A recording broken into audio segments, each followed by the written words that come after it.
Break के बाद फिर से आपका स्वागत है। बढ़ेंगे खबर की ओर। बिहार विधानसभा चुनाव को लेकर चुनावी मैदान में ताल ठोकने वाले नेताओं ने अब अपनी दावेदारी शुरू कर दी। इसी कड़ी में राजधानी क्षेत्र के दीघा विधानसभा सीट से नेत्री सुनीता देवी ने भी ताल ठोक दिया है। आपको बता दें कि सुनीता देवी निर्दलीय उम्मीदवार के तौर पर चुनावी मैदान में जाएंगी और विकास के नाम पर वोट मांगेंगी। सीधा दीघा से जुड़ेंगे हमारे सहयोगी गौतम, जहां मौजूद हैं सुनीता देवी के साथ।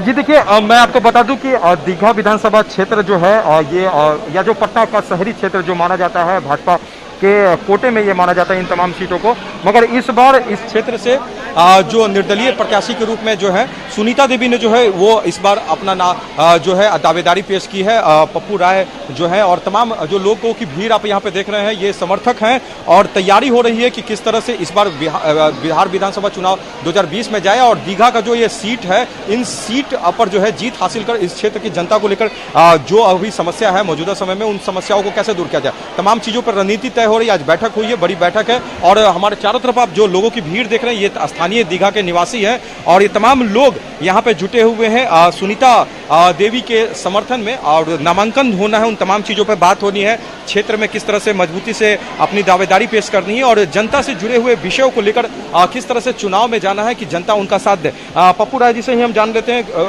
एक बड़ी बैठक आप लोग आज से शुरुआत करने जा रहे हैं और दीघा विधानसभा क्षेत्र दूसरे चरण में चुनाव होना है, तैयारियां किस तरह से होगी क्योंकि समय अब काफी कम बच चुका है? देखिए, तैयारियां तो हम लोग बहुत पहले से ही कर रहे थे, क्योंकि राजद से आश्वासन मिला था टिकट के लिए, तो हम लोग तैयारियां कर चुके थे लगभग। लेकिन लास्ट समय में उन्होंने बोले कि सीट माले को चला गया, तो हमने सोचा कि माले को भी समर्थन किया जा सकता है, ऐसा नहीं है माले का जबकि यहाँ कोई वर्कर नहीं है, लेकिन हम लोग सोचे कि माले को भी समर्थन किया जाता है। लेकिन जब देखे कि जो कैंडिडेट है वो एक इम्पोर्ट करके मुंगेर से मंगवाए, तो हमने सोचा नहीं, बाहरी कैंडिडेट को हम लोग समर्थन नहीं करेंगे। पूरे जनता से राय लिए घूम दीघा विधानसभा में, सभी ने कहा कि हम बाहरी कैंडिडेट को हम लोग समर्थन नहीं करेंगे। तो हम लोग लास्ट में निर्दलीय लड़ने का मन बना लिए। बहुत सा छोटा छोटा पार्टी के फोन आया सुबह से, लगता है 8-10 पार्टी फोन किया है, लेकिन हमने सब जनता से राय लिया तो बोले नहीं, किसी पार्टी में नहीं जाना है, हम लोग निर्दलीय चुनाव लड़ेंगे। दीघा के जो जमीनी हकीकत है उसी के बारे में आपसे हम जान लेते हैं। केंद्र सरकार और राज्य सरकार दोनों में एनडीए की सरकार है। दीघा पटना का शहरी क्षेत्र है और यहाँ पे विकास को लेकर किन विषयों को लेकर आप लोग जनता के बीच में जाएं? देखिए, कहने के लिए दीघा विधानसभा कहते हैं लोग पटना सदर है, लेकिन पटना सदर का ये स्थिति है कि 2 घंटा का बारिश में हमारा विधानसभा आधा विधानसभा डूब जाता है। और हमारे शहर ऐसा माहौल में एक भी स्कूल में बेंच कुर्सी तक नहीं है, टेबल ब्लैक बोर्ड तक नहीं है। दीघा विधानसभा इतना समस्या है। एक सबसे बड़ा समस्या है राजीव नगर को ले लीजिए, जहाँ 1024 एकड़ जमीन का है। वहाँ पर जब मकान बनाने जाइएगा तो आपको 3 से 4 लाख रुपया देना पड़ेगा और वो पैसा कोई रंगदार गुंडा नहीं लेता है, वो पैसा पुलिस लेती है और इस तरह का व्यवहार करता है। पैसा पहुंचाने में 1 घंटा लेट कर दीजिएगा तो जीप लेके आता है पुलिस, आपके घर में जो भी व्यक्ति मिल जाए, जो भी व्यक्ति मिले, लगता है कि 302 के मुद्दा है, उसको उठाता है, जीप पर लाता है, ले जाकर थाना में बंद करता है। और मनमाने वसूली का एक जगह, ये हाँ, पैसे चीजों को दूर एक जगह है, इसका निदान वो लोग नहीं चाहते हैं। नहीं तो 15-20 साल से यहाँ का एनडीए के विधायक है, सांसद है, फिर भी इसका कोई निदान नहीं करते हैं। मौजूदा विधायक को लेकर क्या कहेंगे, क्या क्या कमियां? मौजूदा विधायक में कोई कमी क्या बताए, सिर्फ कमी है, ये कोई फायदे नहीं। अगर कमी नहीं होता तो पटना ऐसे शहर में रोड नहीं तो वोट नहीं का बोर्ड नहीं लगता। विधायक जी का ये स्थिति है वर्तमान विधायक का कि कहीं भी वो 20 आदमी लेके नहीं घूम सकते हैं। जिस गली में जाते हैं वहां उनका विरोध हो जाता है। 5 साल में कहीं घूमने या कामें नहीं किए हैं। जब लॉकडाउन लगा, जब दीघा विधानसभा में गरीब लोगों को भूखमरी का स्थिति हुआ तो वो बिल्कुल क्वारंटाइन हो गए, किसी के बीच नहीं गए। लेकिन हमने लगातार इसी जगह पर 2 महीना तक लगातार राशन बांटा और जनता के बीच गया। आप जहां मौजूद खड़ा है, इसके नीचे एक बिंटोली बसा हुआ है दीघा का, वो अपने से नहीं बसा हुआ, सरकार द्वारा बसाया गया है। वो हर साल लगता है एक टापू बन जाता है। जब वहां जाइएगा तो कहने के लिए सीएम हाउस से मात्र 3 किलोमीटर, जब वहां पर जाइएगा तो लगेगा कि हमें 500-600 किलोमीटर जंगल में आ गया। जब रात में वहां के लोग को कोई सांप काट ले या किसी महिला को डिलीवरी के पेशेंट हो तो मरने के सिवा कोई दूसरा विकल्प नहीं है सरकार द्वारा। जी, अगर आप सुनीता जी के साथ खड़े हैं तो इन तमाम विषयों को लेकर कैसे उनका समाधान करेंगे? समस्या तो बहुत बड़ी है, बाढ़ में स्थिति कटाव हो जाता है, इन तमाम चीजों को लेकर क्या कुछ रहेगा? देखिए, ये समस्या नहीं है, समस्या जबरदस्ती लाया गया है। जबरदस्ती वहाँ उन लोगों को बसा के और कोई निदान नहीं करना। हर साल विधायक जब बाढ़ आते थे, साथ में हम भी जाते थे, कहते थे कि एक पक्का का पुल बना देंगे, लेकिन कोई पुल नहीं बना। अब लास्ट साल है, अब लास्ट साल खत्म है, कोई किसी भी समस्या का निदान उन्होंने नहीं किया।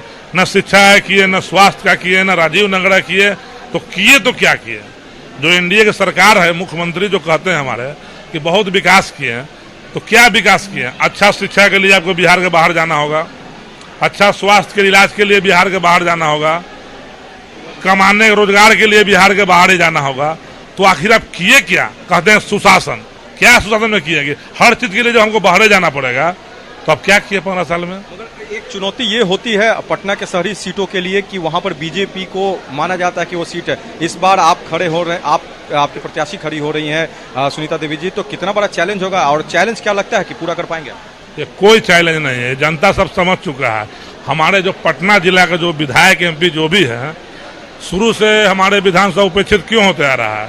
उन लोगों के मन में ऐसा धारणा बैठ गया है कि शहरी क्षेत्र हम लोग कमल का सिंबल मिलेगा, हम चुनाव जीत जाएंगे। लेकिन जनता देखते देखते अब समझ चुका है, अब यहाँ पर पटना जिला में कोई कमल उमल का खाता खोलने वाला नहीं है, सब जनता समझ चुका है। आप राजद के साथ जुड़े हुए हैं, निर्दलीय जा रहे हैं, आगे क्या कुछ रहेगा? क्या अगर विधायक बनते हैं तो क्या कुछ रहेगा? ये तो बहुत आगे की बात है, चुनाव जीतने की बात उसके बाद होगी, तो क्या होगा। तैयारी क्षेत्र में पूरी जोर शोर से? तैयारी पूरी जोर शोर से है और चुनाव हम लोग काफी जनता का सहयोग है। ये 1985-90 वाला इतिहास फिर यहाँ दोहराया जाएगा। नामांकन की तैयारी?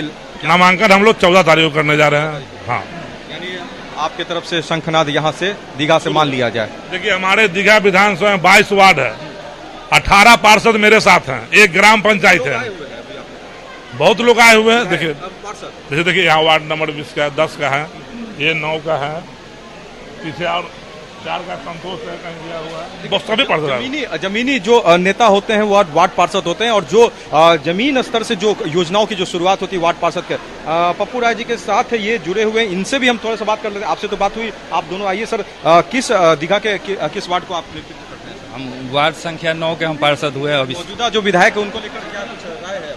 मौजूदा विधायक जो हुए डॉक्टर संजीव चौरसिया, एक कोरोना काल में एक बार हम उनसे मदद के लिए गए थे कि कोरोना का स्थिति बहुत ये है, लॉकडाउन है और लोगों की स्थिति बहुत खराब है, जो कहीं काम नहीं कर रहा है। जो हमारे वार्ड में काफ़ी गरीबी रेखा से लोग गुजरते हैं और इसमें बहुत ज़्यादा दिक्कत होगी। सहयोग वार्ड पार्षद को है विधायक का? बिल्कुल नहीं मिला सहयोग। वहाँ हम उनके घर तक गए कि कुछ मदद कीजिए भैया, से दिक्कत हो रहा है हमारे क्षेत्र में। हमारे कौशल नगर से भी लोग आए हुए हैं इनका समर्थन करने के लिए, सिर्फ पप्पू भैया के समर्थन के लिए।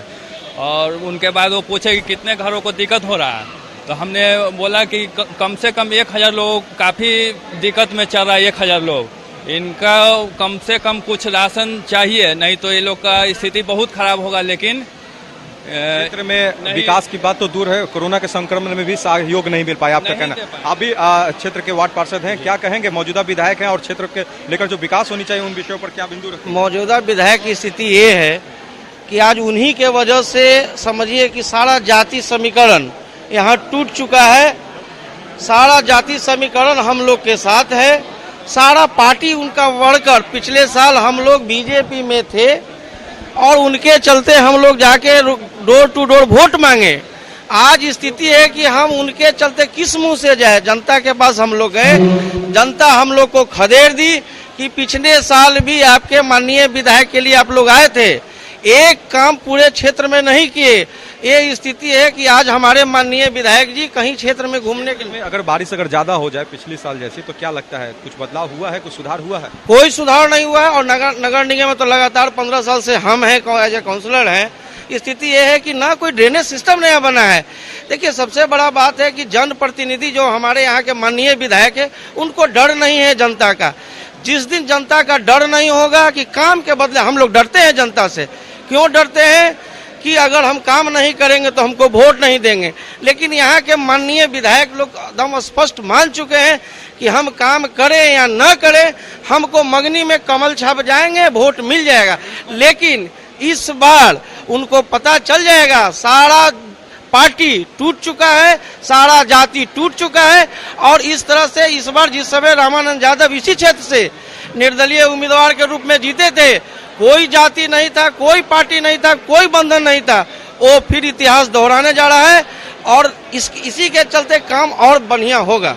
सिंबल इस क्षेत्र के वार्ड पार्षद हैं, सिंबल पर कोई असर इस बार वैसा नहीं पड़ेगा। जनता क्षेत्र के विकास को लेकर जो है चुनना चाहती हैं। सर आप इस क्षेत्र से बहुत पुराने से जुड़े हुए हैं, मुखिया भी रह चुके हैं। सर क्या कहेंगे, क्या स्थिति है आपके क्षेत्र की, कितना विकास की अभी जरूरत है? जो विकास चाहिए था दीघा विधानसभा क्षेत्र में, माननीय पप्पू राय जी द्वारा जो काम किया गया है, गरीबों के लिए, शोषितों के लिए, तमाम जनता के बीच में जो भी प्रॉब्लम रहा है, इस शुरू से हमेशा सबके साथ खड़े रहे हैं। और इन्होंने जब जीतेंगे, इनकी पत्नी श्रीमती सुनीता देवी, तो विकास देखने को मिलेगा दीघा विधानसभा क्षेत्र में। अब मजबूती के साथ पप्पू राय जी चुनाव लड़ेंगे और जीतेंगे भी हम। जो बात साहिबा हम जो बात करा रहे थे, ये जमीनी स्तर पर बात होनी चाहिए। और वार्ड पार्षद जो जमीनी नेता जो कहे जाते हैं, उनकी अगर बात सुन ले जाए तो क्षेत्र में विकास को लेकर जो विधायक के प्रति उनकी सोच है वो यहाँ पर दिख रही है। और वो सोच उतनी पॉजिटिव नहीं दिख रही है जिस इस समय जो होनी चाहिए एक विधायक को फिर से वापस आने के लिए। जी बहुत बहुत शुक्रिया तमाम जानकारी के लिए गौतम। तो आपको बता दें कि सुनीता देवी दीघा से पर्चा भरेंगे। फिलहाल नामांकन का वक्त काफी कम है, इसको लेकर तमाम उम्मीदवार जो हैं अब नामांकन प्रक्रिया के लिए अपनी अपनी दावेदारी के लिए नामांकन भर रहे हैं। फिलहाल देखना कल तक ही नामांकन होना है, इसको लेकर तमाम उम्मीदवार रेस हो